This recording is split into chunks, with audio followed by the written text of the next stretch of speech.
দেখুন এই যে গেরুয়া পতাকার কথা হচ্ছে না, এটা লাইভে সবার আগে ধরা পড়েছিল এবিপি আনন্দের ক্যামেরায়, তার সঙ্গে জয় শ্রীরাম বলে স্টেডিয়ামে ভাঙচুর। আমি অরূপের কাছে বারবার এই প্রশ্নও পাশাপাশি করে যাব যে আপনারা দেখেছেন ওই ফুটেজ, ওই দীর্ঘ প্রায় 1 তলা সমান রড যেখানে গেরুয়া পতাকা লাগানো ছিল সেটা স্টেডিয়ামের মধ্যে ঢুকলো কি করে? এই রডটা কি শেষ পর্যন্ত পুলিশ যোগান দিল? অত বড় রড নিয়ে তার উপর পতাকা পুলিশ কি রেলিং থেকে ভাঙা হয়েছে, ওটা রেলিং থেকে ভাঙা হয়েছে। হ্যাঁ, পুলিশের লোকেরা কি ঘাস কাটা শুরু হয়ে গেছে। আমি বলছি কিন্তু খেলার মাঠে এখানেও আমি আরেকটা জায়গা একমত যে মেসি ভক্তদের মধ্যে গেরুয়া পতাকা জয় শ্রীরাম ধোনির জায়গা কোথায়? ইতিমধ্যেই তৃণমূল বলতে শুরু করেছে যে গেরুয়া বাহিনী পরিকল্পনা করে, অরূপ এতক্ষণ যা বললো যে সেদিন মাঠে ভ্যান্ডালিজম করেছে। আমার পরের বক্তা সজল ঘোষ। দাদা আমার আজকে একটু এক্সট্রা সময় লাগবে, পরের দিন কেটে নেবেন। তো আমি যেটা বলি না আমি বলি এই যে বললো যে পাইপটা ওখানে ভাঙা হয়েছে এবং সেই পাইপটাতে আবার খাপে খাপও মিলে গেছে, যে ঝান্ডার যে খাপটা থাকে তার মধ্যে ঢুকেও গেছে।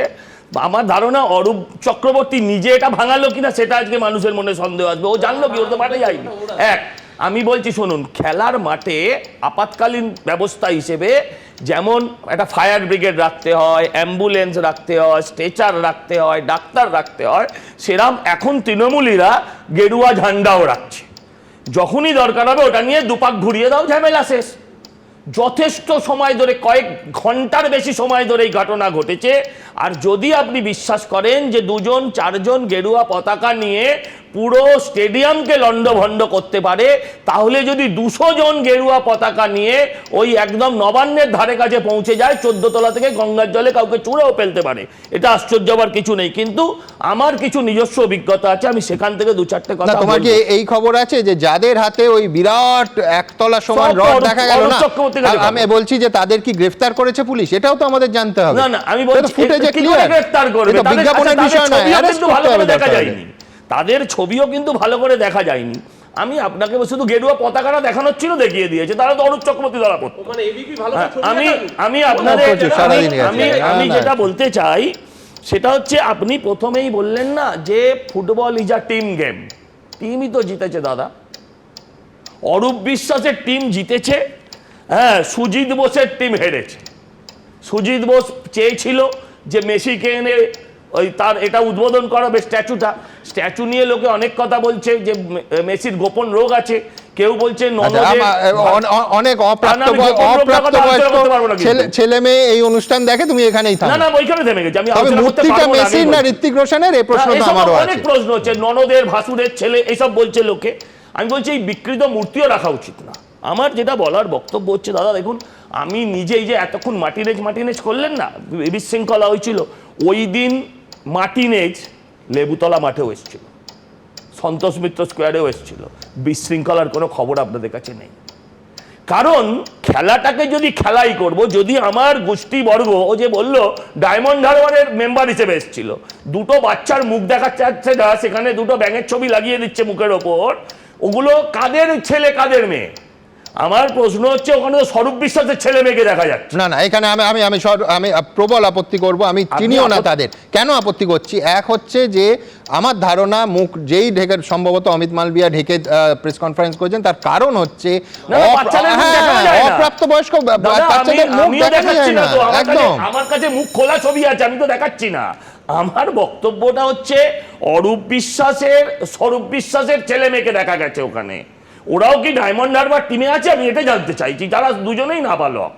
আমার বক্তব্য দেখুন অত্যন্ত পরিষ্কার। তোমাদের অশোক দিনদাকেও নিজের মেয়েকে, একেবারে বাচ্চা একটি শিশুকে নিয়ে, বাচ্চাদের এই আলোচনার বাইরে রাখো, কারণ তাকেও দেখলাম সম্ভবত নিজের কন্যা, আমি চিনি না অশোক দিনদার কন্যা আছে কিনা, কিন্তু মনে হলো নিজের মেয়েকে নিয়ে গেছিলেন। আমিও আমার ছেলেকে নিয়ে যাওয়ার ইচ্ছে ছিল, কারণ ওটার নাম মেসি। কিন্তু আমি বুঝতে পেরেছিলাম যে ওখানে মেসির মাসিরাও আসবেন। লোকে বলছে কি মেসো? আচ্ছা বলতে দাও ভাই, আমি উত্তর দেবো তোমায়। এখন আবার রাজদা যেন কেস না দিয়ে দেয়। আজকে যা আবার FIR করেছে, আমার বউ বলছে দেখো, স্বামীর প্রতি কেয়ার করতে হলে এরকমই আদর্শ স্বামী হতে হলে এরকম ভাবেই করতে হয়।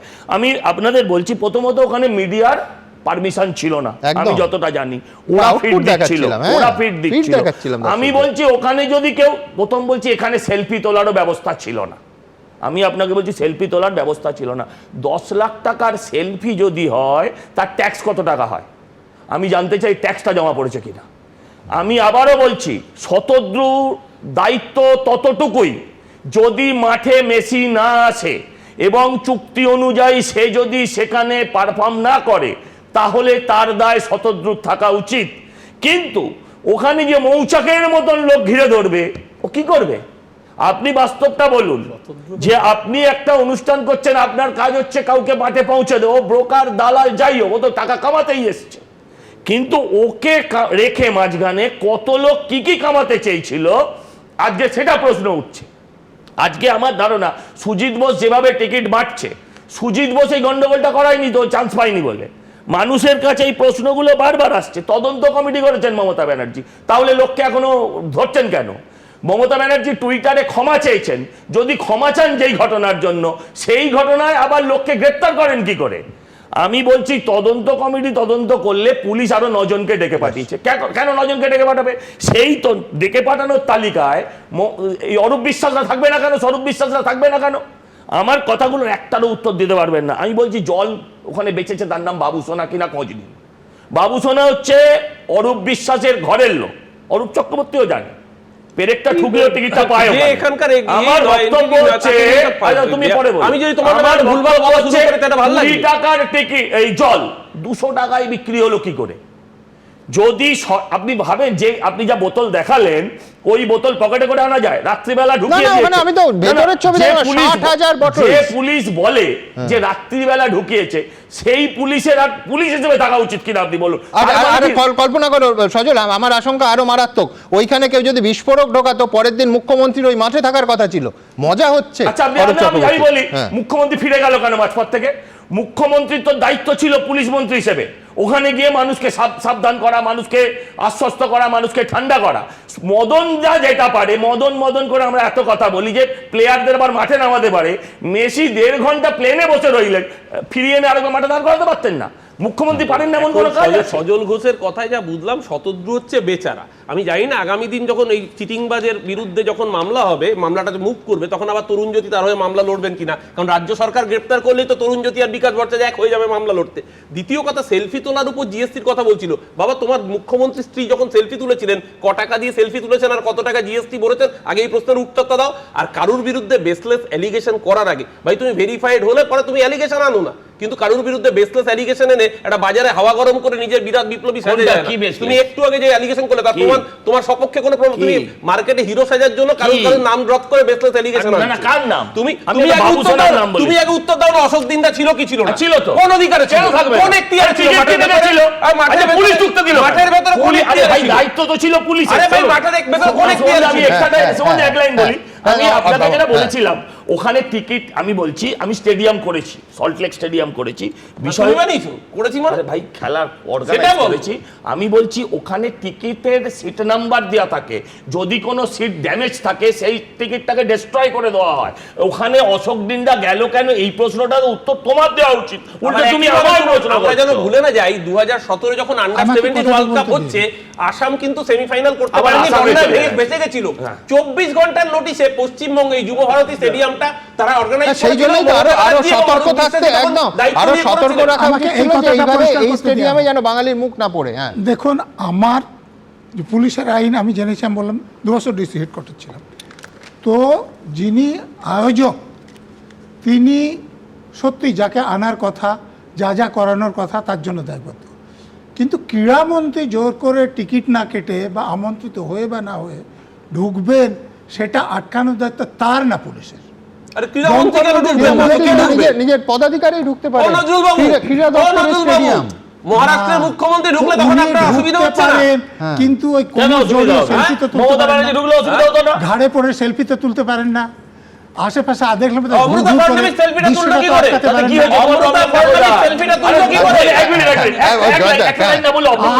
আমি আবারও বলছি যে যখন একটা সংস্থাকে আয়োজন করতে দিয়েছে তার মধ্যে ঢুকতে পারেন না। আপনি যদি আমাকে বাড়ি ভাড়া দিতে পারেন,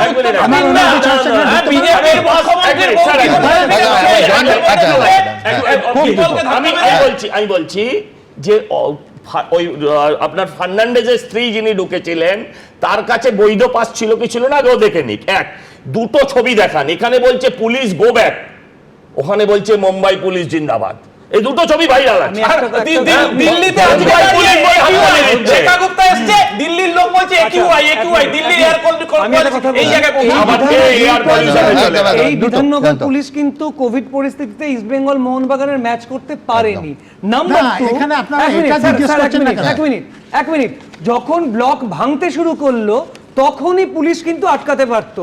আজকে এই সেলফি তোলা, ভিআইপিদের মাঠে যাওয়া সব ঢাকা পড়তো যদি পুলিশ আটকাবার চেষ্টা করতো। আমি বলছি স্যার, আপনি জানেন যে যেভাবে ওই বাকেটগুলো নিয়েই পুলিশ নিজের মাথা বাঁচাচ্ছিল, তার মানে পুলিশের কাছে হেলমেট ছিল না, ঢাল ছিল না, এবং পুলিশ একেবারে রেডি ছিল না ভায়োলেন্ট মবকে কন্ট্রোল পুলিশ করবার কর্মী জন্য। দাঁড়িয়ে মার খেয়েছেন, দুর্ভাগ্যজনক, দেখে খারাপ লেগেছে।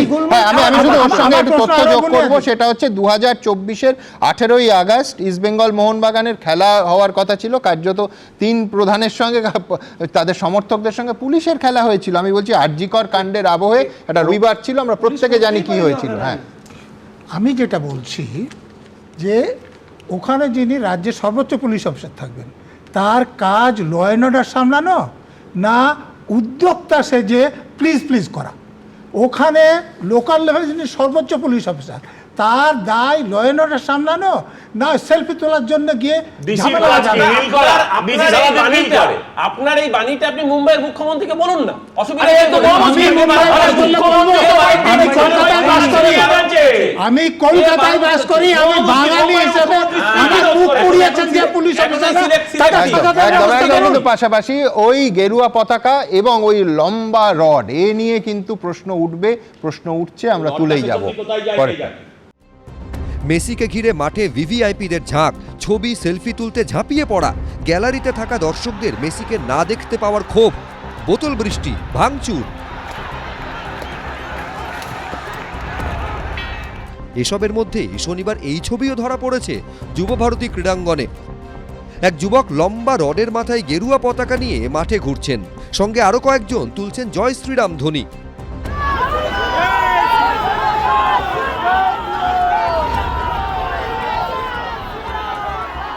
এই ছবি সামনে আসার পর প্রশ্ন উঠছে, লম্বা রড নিয়ে মাঠে কি করছিলেন এই যুবক? কি উদ্দেশ্য ছিল? কেন রড নিয়ে স্টেডিয়ামে এসেছিলেন? মাঠের ভেতরে চরম বিশৃঙ্খলার মধ্যে জয় শ্রীরাম স্লোগানই বা কেন দিচ্ছিলেন? মেসিকে দেখতে গেরুয়া পতাকা কিংবা রড নিয়ে কেউ কেন আসবেন মাঠে? পুলিশের নজরদারি বা কোথায় ছিল? পুলিশ পুজো বন্ধ করতেছে, রোজ একবার করে নোটিশ দিতে পারে, ভিজিট করতে পারে অষ্টমীর দিনও, আর এখানে পুলিশ সুপারভিশন করেনি? জানতো না ওদের সঙ্গে উইদাউট ডিসকাশন এত বড় অ্যারেঞ্জমেন্ট হয়েছে? ইনস্ট্রাকশন কি কোনো জায়গায় হয়েছে ঠিক মতো? আমাদের যেমন ইনস্ট্রাকশন থাকে কী হবে না হবে, ডোন্ট ডুজ অ্যান্ড ডোন্টস বলা থাকে, স্ট্রিক্টলি ফলো করতে কেন করেনি? এই ছবি ঘিরে বিতর্কের ঝড় ওঠার পর বিধাননগর কমিশনারেটের তরফে জানানো হয়েছে, যারা রডে গেরুয়া পতাকা লাগিয়ে মাঠে ঘুরছিলেন তাদেরকেও চিহ্নিত করা হচ্ছে। কিভাবে দর্শক রড নিয়ে স্টেডিয়ামে ঢুকলেন বা কোথা থেকে রড পেয়েছেন তা খতিয়ে দেখা হচ্ছে। এর মধ্যেই এই ছবিগুলি ঘিরেও তৈরি হয়েছে রাজনৈতিক বিতর্ক। মেসির পাশে তৃণমূলের নেতা মন্ত্রীদের পরিজনদের ঘোরাঘুরি নিয়ে কটাক্ষ করে সোশ্যাল মিডিয়ায় এই ছবি পোস্ট করেছেন বিজেপির আইটি সেলের প্রধান অমিত মালব্য।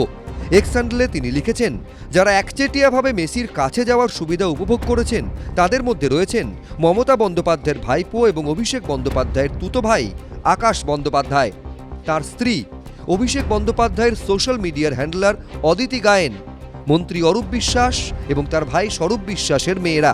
যখন সাধারণ ভক্তরা অনেক আশা নিয়ে অপেক্ষা করছিলেন তখন তাদের আবেগ নিয়ে খেলা হয়েছে। ফুটবলের প্রতি তাদের ভালোবাসাকে কোনো গুরুত্ব দেওয়া হয়নি। কেউ যদি পকেটে করে কোনো গেরুয়া মানে কোনো পতাকা নিয়ে কেউ ঢোকে, সে আপনি কোথা থেকে রুখবেন তাকে? এরা মেসি প্রেমী নয়, এরা তো গেছে গন্ডগোল করতে। যুবভারতী ক্রীড়াঙ্গন জয় শ্রীরাম, ভাঙাভাঙি করছে জয় শ্রীরাম। ফলে এরা যে এর পেছনে একটা প্লট ছিল এবং অর্গানাইজড হয়েছে তার একটা ইঙ্গিত থাকছে, তদন্তে আসবে। রাজনৈতিক এই কাদা ছোঁড়াছুড়ির মধ্যেই প্রশ্ন হলো, যে সাধারণ মেসি ভক্তদের আবেগ ভেঙে চুরমার করে দেওয়া হলো তার দায় কে নেবে? এই বঞ্চনা প্রহসনের বিচার কোনো দিন কি হবে? পার্থপ্রতিম ঘোষ, ময়ূখ ঠাকুর চক্রবর্তী, আশাবুল হোসেন, এবিপি আনন্দ। এবিপি আনন্দ, এগিয়ে থাকে, এগিয়ে রাখে।